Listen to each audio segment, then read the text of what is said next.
emenda a PEC da doméstica que a gente chama, né? Quais são os direitos? Fora todos aqueles que eu falei, vem para elas agora, garantia de salário nunca inferior ao mínimo. Então, isso não mudou? Não, não mudou, tá certo? A diferença é que aqueles que percebem remuneração variável, que é o que acontece, com doméstico isso não costuma ter o hábito de acontecer. Mas imagina um empregado que recebe comissão, salário mais comissão. Vamos supor que a gente resolva fazer isso com a doméstica, né? Um salário mais comissão. Toda vez que ela cozinhar bem, a gente acresce lá para ela mais R$100, já pensou? Nesse caso, eu tenho uma comissão, então eu tenho que garantir para ela pelo menos o salário mínimo. Se acontecer daquele salário que varia bastante, não atingir o valor do salário mínimo, eu tenho que pagar pelo menos o salário mínimo. Isso com o doméstico não acontece. Veio essa garantia, mas isso com ele não vai acontecer. Tá joia? Bom, proteção do salário na forma da lei, constitui o crime a sua retenção dolosa, ou seja, eu não posso deixar de pagar o salário. Não vou pagar, não, você não trabalhou bem esse mês. Não posso fazer isso, isso é crime. Tá joia? Duração, esse é o mais importante e o mais cabeludo de todos. A partir de agora, o doméstico ele tem o direito de trabalhar 8 horas por dia e 44 semanais. Não é ou, significa dizer que de segunda a sexta-feira, de segunda a sábado, quer dizer, de segunda a sábado ele vai fazer 44 horas por semana. Renata, olha só, tem uma situação que acontece comigo que é assim.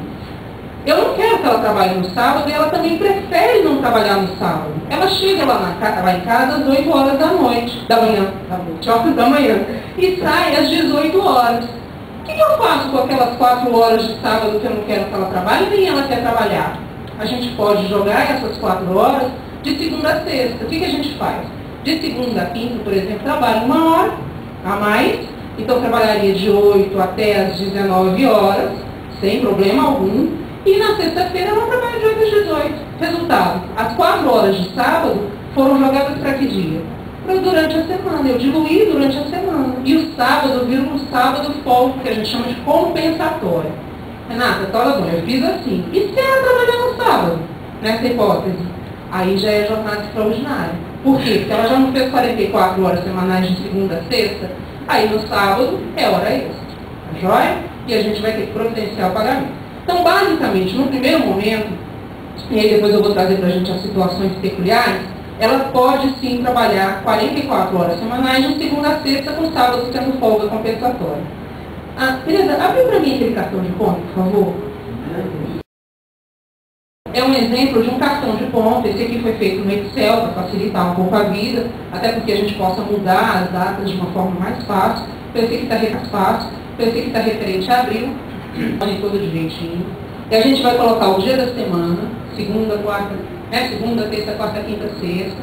A gente vai colocar as datas. Isso é um modelo só. A gente encontra vários modelos no mercado, tá bom? Esse foi o que eu pensei mais ou menos para facilitar. As datas, o horário de entrada, o horário de saída, horário de entrada de novo e horário de saída. Por que eu tenho esse horário de entrada, saída? Por conta do intervalo entre a jornada. A partir de agora, como ela tem direito a uma jornada de 8 horas por dia, ela também tem direito ao que a gente chama de intervalo para refeição e almoço, que é esse intervalo que a gente denomina de intrajornada. Aquele almoço, o horário do almoço, e para que ela descanse. Se eu falo que ela trabalha de 8 até as 18, ela tem 2 horas de intervalo. Por quê? Não são 8 horas de trabalho? De 8 às 18 tem 10. Então eu presumo, aqui é o grande barato, eu presumo que ela tem 2 horas de intervalo para refeição e almoço. Aqui, quem prova que não tirou o intervalo é ela, não sou eu. Eu falo que ela tirou, está anotado no cartão de ponto. É ela que tem que provar que aquilo ali foi anotado errado, ou seja, que a gente proibiu ela de tirar. Né? E fica muito difícil isso numa relação doméstica. Né? Não pode fazer corrida e sair mais cedo. Não pode, tá bom? Porque ele é dentro da jornada. O intra-jornada é isso, né? Dentro da jornada. Então, se ela vai trabalhar 4 horas, se a gente decidiu que a empregada não precisa ficar 8 horas na minha casa, 4 horas é o suficiente, vamos supor.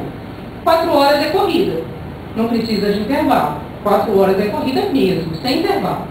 Se ela trabalhar mais de 4 horas e não trabalhar mais de 6, ou seja, entre 4 e 6 horas, nessa hipótese ela tem um intervalo de 15 minutos. Nossa, 15 minutos só? É. Então, se eu trabalho 5 horas na casa de você, o intervalo é de 6 como doméstica, 15 minutos. Se eu trabalho além das 6 horas, 6 horas e 20, 7 horas, 8 horas, o meu intervalo é de no mínimo 1 e no máximo 2 horas. Tá joia? E é dentro da jornada. Não posso combinar dela sair mais cedo. Ah, Renata, eu posso fracionar esse intervalo? Num primeiro momento, não pode.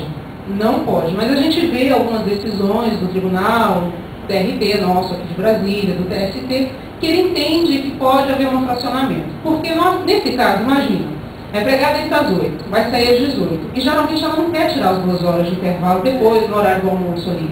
Né? Não quer tirar de jeito nenhum. Mas não tem assim... Quando a gente estudava, na hora do recreio, a gente tinha um recreio por volta de 10 horas, que era bem pequenininho, né? A gente tirava lá um intervalo para lanchar. Vamos supor que a gente jogue ali 30 minutos para ela descansar, para ela tomar um café, comer um bolo, enfim, que seja. 30 minutos. Na hora do almoço ela para 1 hora, e lá pelas 4 horas da tarde ela para mais 30 minutos. Pronto, tirou 2 horas de intervalo entre a jornada. Tá certo? Porque foi dentro da jornada. Agora, isso tem que ser anotado. De alguma forma, a gente vai ter que adaptar essa folha de ponto para que ela anote que está tirando 30, depois 1, depois 30 e está indo embora. O importante é que ela usufrua desse intervalo.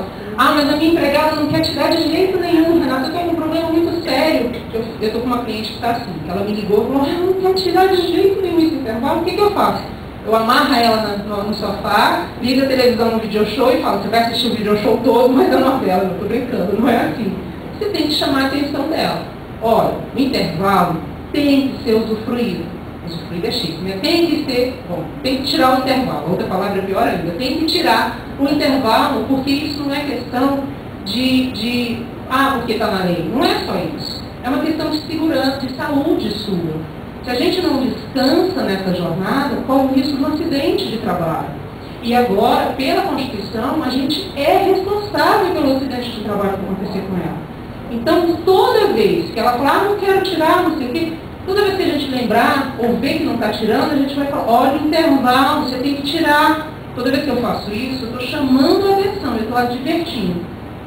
Na hora que a gente se irritar bastante, ou menos, dependendo da situação, a gente pode fazer por escrito isso, né? E aí vira uma advertência verbal. O que eu costumo dizer é que com essa emenda constitucional, a nossa situação com relação ao doméstico que trabalha para a gente vai mudar. Não é a pessoa da minha família. Se ela se recusar, acontece. Se tiver um outro empregado, chama ele para assinar em um, tá? Porque se tiver um outro empregado, ele é testemunho. Mas olha só, nessa relação que a gente tem, o mais importante é que a gente mande tirar. Quanto mais a gente chamar a atenção para que tire e explique essa situação, eu duvido, porque eu tenho uma relação de doméstico que é muito peculiar. Eu duvido que ela, na frente de um juiz, numa situação bem radical aqui, que ela vire e fale assim, ah, doutor, eu não tirava porque fulana não deixava eu tirar. Não tem isso. Quanto mais a gente fixar na cabeça dela, de preferência usando testemunho nesse sentido, não precisa ser o parente. O vizinho chegou lá, está lá na sua casa, você viu que a Maria não está tirando intervalo, eu falo Maria, mas enfim, pode ser qualquer outro nome, tá? Pode ser Benedita, pode ser, enfim, a Dita, né? Vamos falar assim, a Dita não está tirando o intervalo, você aproveita que o vizinho está lá e fala, fulana, você não tirou o intervalo hoje, vai lá tirar o intervalo, não quero não. Não, vai lá tirar o intervalo. Quem é que virou testemunha nossa? O vizinho. A vizinha pode ser testemunha? Pode. Não tem, em tese, ele não tem nenhum laço de amizade com a gente. Mas lembrando, quem tem que provar que foi proibido de tirar o intervalo é o empregado doméstico nesse caso. Tá bom? Não prova que não tem testemunha. Não tem testemunha. Não vale para diarista. Diarista não. Nada disso aqui que a gente está falando hoje está feito para o diarista. Tá bom? É obrigatório? É obrigatório. A partir de agora passa a ser obrigatório. Essa situação da jornada de trabalho e do intervalo vai sim gerar muita polêmica. O que a gente tem é obrigatório o cartão de ponto, a partir de agora, uma folha de ponto, um livro de registro? É obrigatório. Tem como ela provar que aquilo ali está errado? Testemunhal. Tem como eu provar que ela não tirou um intervalo porque ela não quis? Eu não tenho que provar isso. Porque quem prova o intervalo é ela. Numa relação doméstica, que é isso que a gente chama de relação doméstica, a situação aqui é muito peculiar, porque as minhas testemunhas são meus parentes. As testemunhas dela são quem? Ninguém ou outro empregado, se a gente tiver mais de um empregado. Então, que geralmente não vai. Então, hoje, a gente tem uma situação que é muito peculiar na Justiça do Trabalho. A gente ainda não está julgando esses casos. A Justiça do Trabalho ainda não começou a julgar assim. No passado, não tinha jornada, então a gente não preocupava. Mas era uma situação muito peculiar. Vamos supor que a gente comprasse uma geladeira para ela, que era o famoso carnê, né? Eu comprava a geladeira para descontar no meu cartão de crédito e todo mês eu descontava dela. A gente não se preocupava em fazer um contrato de empréstimo com ela. Se preocupava? Lógico que não. E aí eu alegava que tinha comprado a geladeira. O juiz, sabe o que ele fazia? Fulano, ela comprou a geladeira para você? Comprou. Como é que ficou determinado? Não, que ia descontando no contra-cheque à medida que o cartão chegava. Pronto, foi feita a prova. É isso que vocês precisam entender. Em algumas situações, a gente vai conseguir tirar essa informação do próprio empregado na Justiça do Trabalho. Isso se ela for para a Justiça do Trabalho. Mas olha, essa é uma coisa, situação bem peculiar. O doméstico, ele costuma falar a verdade, sabe por quê? Porque ele fica com medo. Porque no juiz ele está de preto, né? Tipo eu hoje assim, de toga, preto e tal. E geralmente dá um teste de receita. É difícil dele mentir. A não ser que ele saia com muito, seja uma pessoa de muita má fé. Que eu não vou falar que não acontece, porque acontece. Tá joia? O ponto eletrônico resolve o ponto eletrônico. Ele é mais fiel. O ponto eletrônico é mais fiel, porque ela vai anotar um código, vai botar o dedo. Agora, o ponto eletrônico ele é caro. Ele hoje está por volta, salvo engano, de uns R$2.000. Aí tem que pesar se vale a pena mesmo colocar ele. Mas mesmo a ação também você perde 10 Ele é mais importante porque o que acontece? Porque ele tem lá o horário certinho, com os minutos, com os segundos, e o ponto eletrônico tem uma coisa, ele faz a compensação. Ele vai automaticamente fazendo a compensação da jornada. Chegou mais atrasado, saiu mais cedo, ele vai compensando e no final ele fala se tem horas a pagar ou não tem horas a pagar. Tá joia? Eu vou pedir para que as perguntas sejam anotadas. Já vou explicar. Vamos anotar as perguntas e aí eu tiro todas elas no final, pode ser? Então, olha só. Cadê? Ixi. Oi? É para ver. Eu só tenho se eu fizer uma coisa de que é comum entre empresários, jornada de trabalho, de tanto a tanto, não é válida essa coisa de conta? Ela é válida lá em cima, mas quem tem que escrever a jornada é a própria doméstica, ou doméstico no caso. Tá? Ele tem que anotar 7h05, 7h20, 7h55, tem que anotar 18h05, 18h15, 5h50. A gente anota, lê para ele que está escrevendo, o horário que a gente está falando, e do lado, agora não tem mais alternativa. Dedão, do lado, já que ele não assina, porque o analfabeto costuma não assinar. A dedão e pré-assinalado? Britânica, não vai? Não vai, não vai. Os Não é possível entrar todos os dias às 8 horas, não é possível. Não é possível. Lá no Banco Central tem um cara que faz isso. Todos os dias 8? Exatamente. Então, mas ele é fora do comum, então. Não é fora do comum? Isso aí só vale para os empregados. Não, na verdade, isso vale para qualquer tipo de empregado. Essa regra aqui, a gente está trazendo dos outros empregados para a situação agora. Tudo não vale, porque eu É aquilo, a gente vai ter que procurar que seja variável. Eu tenho empregado na minha administração, esse tipo, entrando tanto, saindo tanto, almoço tanto, Mas lhe garanto que se o senhor ficar fiscalizando, ele não está chegando nesse horário, a não ser esse do Banco Central. Pois, aí ele bate o cartão. Mas ele chega antes, percebeu? Não, ele não passa. Não, ele não passa o cartão, mas ele chegou antes. Mas eu não passei no pronto serviço. Sim, mas o tempo, a jornada... mas de qualquer forma, como é que funciona? Uma jornada de trabalho, o que é conceito de jornada de trabalho, então, para que a gente possa entender? é o tempo no qual eu me encontro à disposição do empregador. E aqui pouco importa se eu anotei esse tempo ou não. A partir do momento que eu entrei na empresa, eu estou à disposição do empregador. Então, por exemplo, na hora que eu cheguei aqui, que era por volta de umas 9h40, supondo que a Bastos fosse meu empregador, eu já estava à disposição, ainda que eu não tivesse começado a trabalhar. Isso é jornada de trabalho. O período no qual o empregado se encontra à disposição do patrão.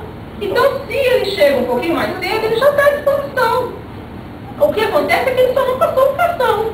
Mas se ele conseguir lá na Justiça do Trabalho falar que chegava 107,55 que estava à disposição, a tendência é que o Banco Central, em tese, seja condenado. Ou a empresa terceirizada. O Banco Central emite isso porque é a União. Mas, de qualquer forma, é a empresa terceirizada. Tá joia? Então, é tempo à disposição. Porque às 8 horas, porque 8 1, 8 2, 8 3, 8 4... Quem tem que fazer isso é ele. Quem tem que anotar é ele. Tá joia? E no caso do analfabeto, a gente vai colocar o dedão lá. No carimbo e o dedão do lado. Tá joia? E mesmo assim ela pode dizer que aquele horário que está escrito não é o real. Aí, se ela falar isso e aquele horário estiver variando, agora o ônus não é meu. O ônus é dela. Pronto, aí eu ganho ação. Não inverte. Nesse caso não, porque está variando. Nesse caso está variando. Ele só vai inverter se não tiver variável, se tiver britânico. Inverter é no sentido de falar o seguinte, quem prova agora é o patrão. Ele só vai obrigar o patrão a pagar a hora ou a fazer a prova de que ela não trabalhava aquela jornada, se o cartão tiver esse que eu falei, 8, 18, 8, 18, 8, 18. Se ele estiver variando, o que vai acontecer aqui? É a empregada que tem que provar que aquilo está errado. Assim como eu não tenho testemunho, não ganha. É um direito que não vale para ela. É um direito que vale, que a gente tem que observar. Agora, eu não posso deixar de fazer o cartão. Se eu deixo de fazer o cartão, o juiz fala, olha, você tinha que fazer. Não precisa a gente filmar. Pode, é uma alternativa também. Agora, você tem que manter, o negócio é não ter empregado, né? Você tem que manter